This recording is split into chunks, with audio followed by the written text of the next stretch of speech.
আজকে বাড়িতে আমি চিকেন বিরিয়ানি রান্না করেছিলাম। তো চিকেন বিরিয়ানিটা কিভাবে রান্না করেছিলাম সেই প্রসেসটাই আজকে আপনাদের সাথে শেয়ার করব।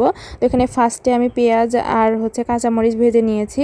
তো এটা ভাজা হয়ে গেলে এখানে আমি বিরিয়ানি মশলা, আদা রসুন বাটা, ধনিয়া জিরার গুঁড়া, মরিচের গুঁড়া, সামান্য হলুদের গুঁড়া আর গরম মশলা দিয়ে এখানে কষিয়ে নিয়েছি।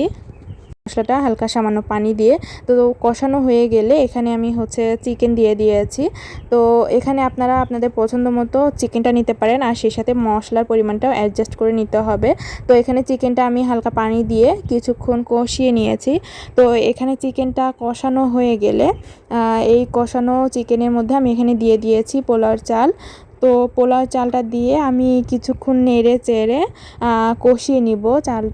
চালটা কষানো হয়ে গেলে এখানে আমি দুধ দিয়েছি। দুধের সাথে আমি বাদাম মিক্স করে রেখেছিলাম, বাদাম আর লেবুর রস, তো সেটাই দিয়ে দিয়েছি। আপনারা এখানে চাইলে দুধের পরিবর্তে টক দইও দিতে পারেন। আমি আজকে সম্পূর্ণ রান্নাটাই দুধ দিয়ে করে, আর এখানে দুধটা দেওয়া হয়ে গেলে এটা আমি মুখটা লাগিয়ে 2টা সিটি দিয়ে নিব।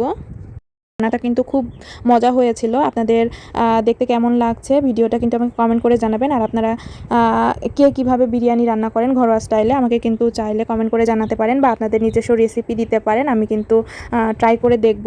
তো ভালো থাকবেন সবাই। আল্লাহ হাফেজ। আসসালামু আলাইকুম।